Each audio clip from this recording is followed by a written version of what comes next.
Hello guys, welcome back to my YouTube channel. This is me Manoj. You're watching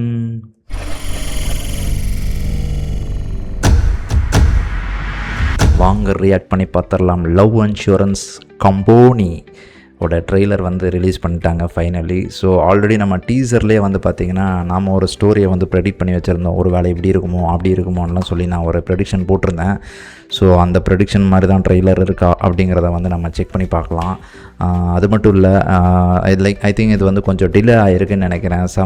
some sort of ப்ராப்ளம்ஸ்னால கூட delay ஆகிருச்சுன்னு நினைக்கிறேன். இல்லைனா இது கொஞ்சம் கூட ஏர்லியெலாம் வந்து ரிலீஸ் ஆகிருக்க வேண்டிய மூவின்னு ஐ திங்க் ஸோ. பிகாஸ் தெரில, இப்போ கரெக்டான டைமில் தான் ரிலீஸ் ஆகுது. Will see. And Pradeep Ranganathan சொல்லவே வேணாம், அப்படியே சிக்ஸர் அடிச்சுட்டு போயிட்டே இருக்கார். ஒவ்வொரு படத்துலையும் எப்படியும் வந்து அந்த 100 அப்படிங்கிறது மட்டும் குறையிறதே இல்லை. பக்காவாக வந்து அந்த மார்க்கெட்டை மட்டும் அழகாக பிடிச்சிக்கிட்டு மேலே ஏறி போயிட்டே இருக்கார். அண்ட் பை த வே அவரோட பர்ஃபார்மன்ஸ் வந்து பார்த்திங்கன்னா எல்லாருக்கும் வந்து ரொம்ப பிடிக்குது. அதுதான் மேட்ரு. படம் எப்படி வேணால் இருந்துட்டு போட்டோம், பட் அவரோட பர்ஃபார்மன்ஸ் வந்து பார்த்திங்கன்னா எப்படியோ வந்து யூத்தை வந்து எப்படியோ உட்கார வச்சிருது. ஸோ அது ஒரு பெரிய ஒரு மேஜிக் தான். ஸோ இது ஒரு அடுத்த ஜென்ரேஷனுக்கான ஒரு ஸ்டாருன்னு நம்ம வந்து கேரண்டியாக சொல்லிடலாம். So he has that talent and he has that screen presence.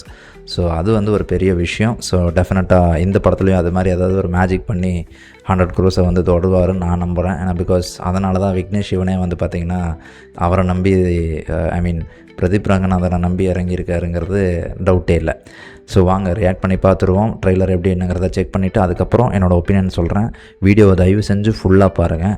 உங்களோட ஒப்பீனியனையும் கண்டிப்பாக கமெண்ட் செக்ஷனில் சொல்ல மறந்துடாதீங்க.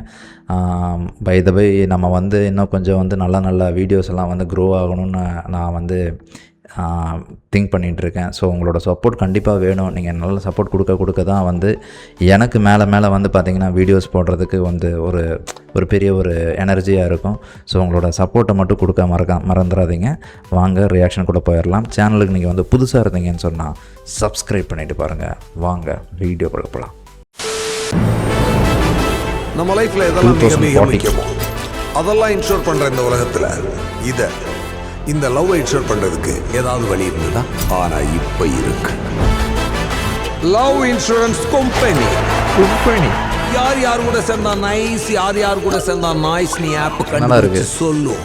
ஏன்னா ஆப் ஆண்டவ மாதிரி லைக்னால நான் சந்தோஷமா இல்லைன்னு ஒருத்தன் கையத்துக்கு சொல்லிட்டு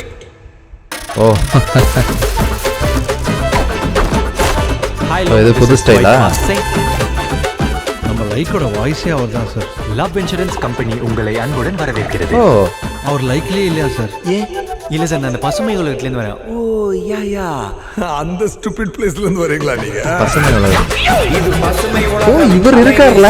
சமூக வலைத்தளங்களின் தாக்கத்தினால் நிம்மதி இழந்தோர் நல்ல கனெக்ட்டுங்க. அது தன்னார்வலர் சிறைச்சாலை. ஒரு மாதிரி மூஞ்ச வச்சுக்கிறா, யார் மூஞ்ச பார்த்தும் பேச மாட்டேங்கிறா. நான் நோமோபோபிக் பொண்ணா நம்மள இன்ஃப்ளூயன்சர்ஸ் எல்லாம் நிறைய பேர் இருக்காங்க போல. போன் தானா வளர்த்துச்சு. ஒரு லைக் ஒரு ஷேர் வாங்குறது எவ்வளவு கஷ்டம் தெரியுமா? தீமா கரெக்ட் தான். எப்பவுமே ஹாப்பியா பார்த்துட்டே இருக்கும். அதுக்காக என்ன வேணா பண்ணும். Break up. லைக்கு என்ன தீமா தெரியும்? லைக்கு எல்லாம் தெரியுமா? அவன் என்ன கதர்னாலும் வைபாஸும் தீமாவும் சேர்றவே கூடாது. What bro? Very wrong bro. எனக்கு தெரியும்டா, உனக்கு நான் தான் கரெக்ட்னு. அவளை ஓகே பண்ணிட்டு முதல்ல ஒன்ன தூக்குறேன். நீ ஒன்னா பிராக்டிஸ் பண்ணி ஒரு நாள் என்ன இப்படி தூக்கிடலாம். ஆனா தீமா கிட்ட இருந்து என்ன தூக்கவே முடியாது. சூப்பரா இருக்கும் போது, ஃபன்னா இருக்கும் போது. எங்க அண்ணனை தொடணும்னா என்ன தாண்டி தண்டா தொடணும். இந்த லவ் மட்டும் இருந்தா பத்தாது. நான் நினைக்கிறேன் அது அனிருத்னு நினைக்கிறேன். அந்த கேரக்டராவே வரப்போம். போயிடு.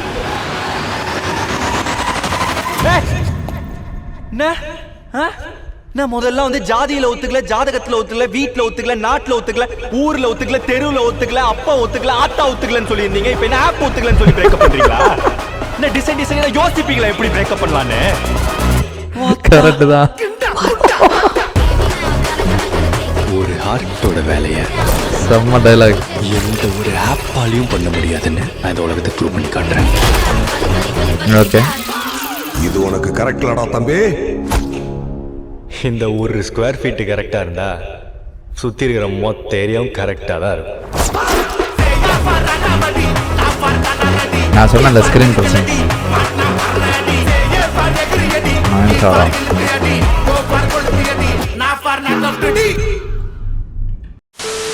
ஸோ செம்ம ட்ரெய்லர், நிஜமாலுமே சொல்லணும். ட்ரெய்லரே வந்து பார்த்திங்கன்னா ரொம்ப என்கேஜாக இருந்தது. பட் ஸ்டில் மூவி ரிலீஸ் ஆனால் தான் தெரியும் எவ்வளோ வந்து ஸ்டோரி புதுசாக இருக்குது, ரொம்ப ட்விஸ்ட் இருக்குது, அண்ட் அது மட்டும் இல்லாமல் எவ்வளோ ஃபன்னாக இருக்குங்கிறதெல்லாம் வந்து மூவி ரிலீஸ் ஆனதுக்கப்புறம் தான் தெரிய வரும். So as of now the trailer looks so promising and looks very ரொம்ப சைஃபையாக இருக்குது. ரொம்ப வந்து நிறைய சைஃபை திங்ஸ் எல்லாம் உள்ளே இருக்குது. லைக் அந்த ரோபோட்டுக்கு எப்போவுமே அனிருத் தான் வந்து வாய்ஸ் கொடுக்குறாரு. ஸோ மேபி அது ஒரு அனிருத் கேரக்டராகவே உள்ளே இன்க்ளூட் பண்ணியிருப்பாங்கன்னு நினைக்கிறேன். அதுவே ஒரு ஃபன்னாக இருக்கும்னு தோணுது. ஸோ பார்ப்போம் எந்த அளவுக்கு வந்து இருக்க போகுது அப்படிங்கிறது, எஃபர்ட் இருக்க போகுதுன்னு வந்து செக் பண்ணி தான் பார்க்கணும். பேக்ரவுண்ட் ஸ்கோரு சொல்லவே வேணாம். அனிருத் வந்து அவரோட வேலையை பார்த்து வச்சுருப்பார். ஸோ அதில் வந்து எந்த குறையும் நம்ம சொல்ல முடியாது. பட் ஆஸ் யூஸ்வல் நான் சொன்ன மாதிரி பிரதீப் ரங்கநாதன் சாரும் வந்து பார்த்திங்கன்னா ஆக்டிங்கில் வந்து ஒரு மாதிரி ஒரு ஸ்கோப் பண்ணியிருப்பார். ஸோ டெஃபினட்டாக அதுவும் குறை சொல்கிற மாதிரி இருக்காது. ஸோ கீர்த்தி செட்டி சொல்லவே வேணாம். She looks like a doll. எல்லா ஃப்ரேம்லேயுமே she looks so damn cute. So கண்டிப்பாக அதையும் நம்ம குறை சொல்ல முடியாது. அண்ட் யோகி பாபு வந்து பார்த்திங்கன்னா ஃபன் வந்து கண்டிப்பாக இந்த மாதிரி ஒரு கேரக்டர் ரோலாகவே உள்ளே வரும்போது ஒரு ஃபன் வந்து கண்டிப்பாக இருக்கும். ஸோ அதுவுமே குறை சொல்கிற மாதிரி இருக்காதுன்னு தோணுது. ஸோ ஆக்சுவலாக சொல்லப்போனால் ஒரு ஹோல்சமாகவே வந்து இந்த மூவியில் வந்து நிறைய விஷயங்கள் செலிப்ரேட்டாக இருக்குன்னு தோணுது. ஸோ டெஃபினட்டாக படமாக வந்து இது வந்து சக்ஸஸ் ஆகிறதுக்கான எல்லா சான்ஸும் இருக்குது. பட் பிளாக் பஸ்டர் ஆகுமா இல்லை லைக் இட் வில் கலெக்ட் மோரா அப்படிங்கிறதெல்லாம் வந்து ஆஃப்டர் த ரிலீஸ் தான் தெரியும். பட் கேரண்டியாக சொல்லணும் அப்படின்னா இது வந்து ஒரு பெரிய ஒரு ஃபன் மோடில் தான் இருக்க போகுது. But the main plot twist என்ன தெரியுங்களா? எலெக்ஷன். ஸோ அந்த ஒரு டென்ஷன் வந்து போயிட்டுருக்கிற டைமில் தான் இந்த ரிலீஸ் ஆகுது. இதில் வந்து நிறையா விஷயங்கள் வந்து பேக்ஃபயர் ஆகலாம், இல்லை ஏதாவது ஒன்று ஆகிறதுக்கும் சான்சஸ் நிறையா இருக்குது. ஸோ பார்ப்போம், பொறுத்திருந்து தான் பார்க்க முடியும். ஸோ ட்ரெய்லர் எப்படி இருந்தது, உங்களோட ஒப்பீனியன் சொல்லுங்கள். என்னோடய ரியாக்ஷன் பிடிச்சிருந்தா லைக் அண்ட் ஷேர் பண்ணுங்கள். என்னோட வீடியோவில் பார்ப்போம். பாய்.